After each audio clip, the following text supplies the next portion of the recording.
What is going on, everybody? I hope you guys are all having an amazing day. Welcome to another video. Today we are talking about 3 tips for better videography editing as a beginner.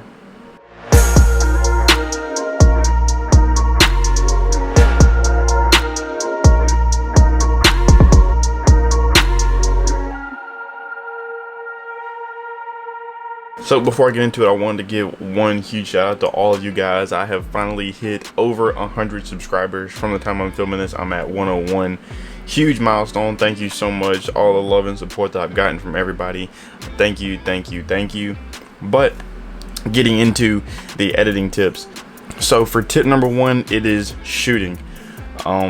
When you shoot the video, it matters a lot as versus the lighting and the sound and whether or not you're exposed correctly, whether or not you have the right settings on your camera, and all of that makes the edit either way easier or way harder.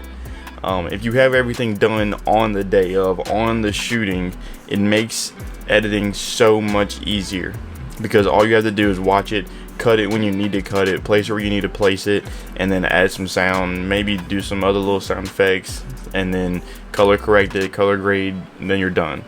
But if you go in and there's a bunch of little hiccups, the sound's all messed up, you can't use the audio in some things, you have to cut certain parts out, you have to make certain things a little bit longer, duplicate some stuff because you didn't shoot enough, which is a huge thing as well.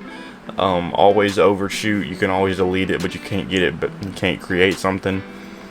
So shooting has a whole lot to do with the editing process. So tip number 2 is to watch it over and over again. If you're like me, I like to shoot one long video, kind of like how you're seeing right here. This was all one long recording, and then I go through and cut it, and it's kind of obvious, and then there's like some overlays and stuff like that.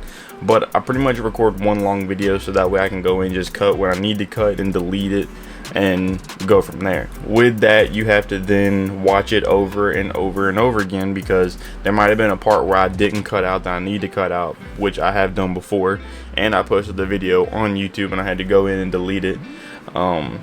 Even like some other videos that I've done, I didn't watch it over and over and over again because I got so efficient with doing it. I got caught up in the action of cutting and deleting that I didn't pay attention to one thing that I didn't delete, and it made the whole video messed up. By watching it over and over again, you're also gonna want to change some things. Nobody really knows how your video is supposed to flow except for you. Now on this, I'm doing 1, 2, and 3, so those are tips. But if you're doing such things like wedding videos, a workout video, some kind of promo video, anything like that, nobody knows how the day went or how the video is supposed to go except for you. So if you see it kind of flowing a little weird because you just took it straight out of the camera and put all your clips just how you shot them, then it's gonna maybe not flow correctly and you'll have to move stuff around.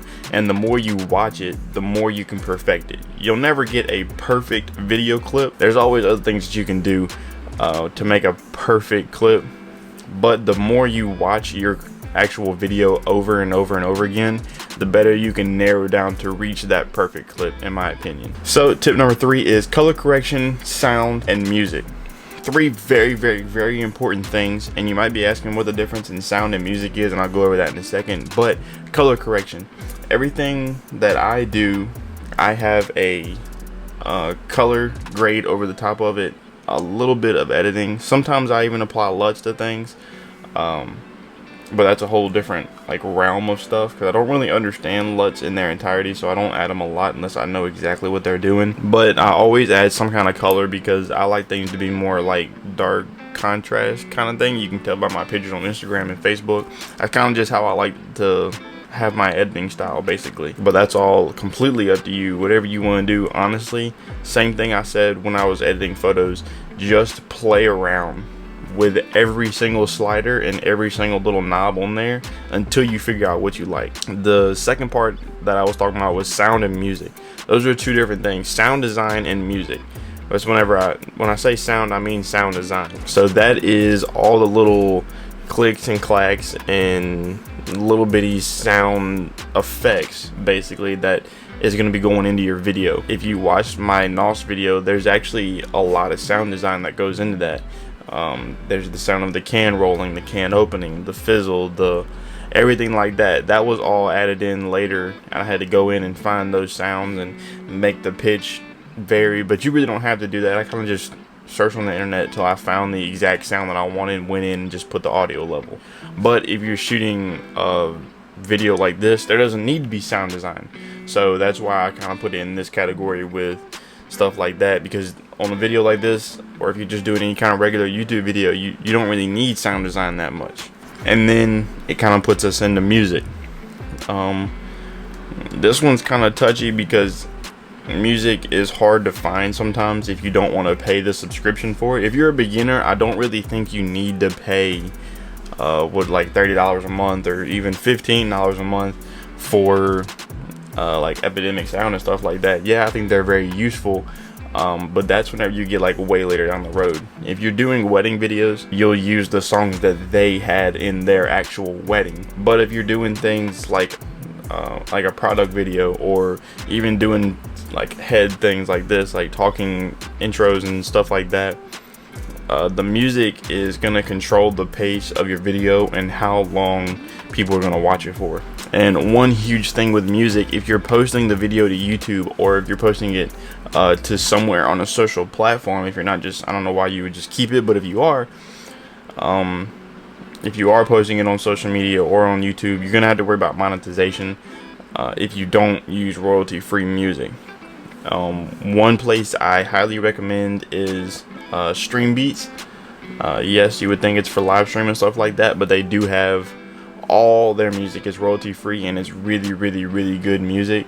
It's not like crappy by any means, and they actually, if you're anything in the video game realm, they just did a partnership with 100 Thieves and made a whole like 100-song album with them. So they're not just like some random people. They're actually really good, and it's a lot of music is the basis, like tone and stuff like that, and it's all royalty free. But that was the 3 tips I could give you guys as far as editing for videos for a beginner.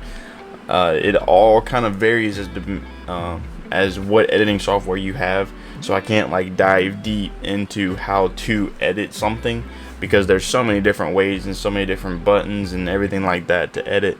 So you'll just have to sit there and practice and practice and practice. So again, I want to thank you guys for helping me reach the 100 subscriber goal that I had. If you do watch the stream, I did kind of set my goal next time to 500, so hopefully I can get there pretty quickly. I have some amazing videos lined out for you guys.